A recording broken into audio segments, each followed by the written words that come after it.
Hey gang, it's Friday, November 21st. Here's the events impacting mortgage rates this week. After 7 weeks with no government reports, we finally got some fresh economic data. New unemployment claims were slightly better than expected, but the number of people who stay on unemployment, continuing claims, rose and is now close to 2 million, which is a 5-year high. The September jobs report showed 119,000 new jobs, but the government revised earlier months downward.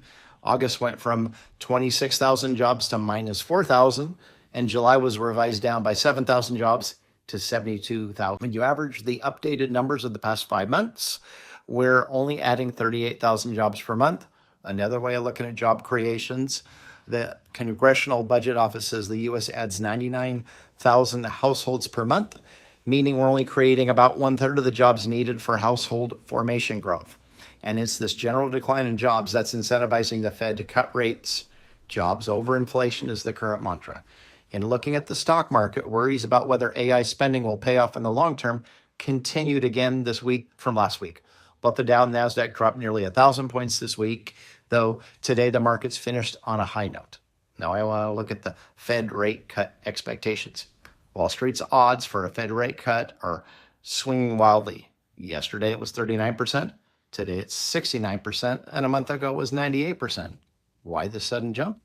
One possible answer is New York Fed President John Williams said a rate cut may be justified, and because he's always a voting member, markets take his commentary seriously.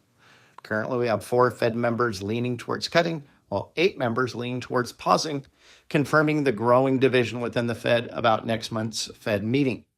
Finally, what happened with mortgage rates?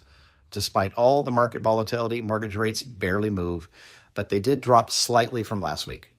30-year conventional rates are a bit above 6%, while FHA and 30-year rates remain in the mid 5.5% range. That's a wrap. Let me know if I can be a resource for any purchase or refi loan decisions, or if you just want to talk about what's happening in the financial markets. Have a blessed weekend.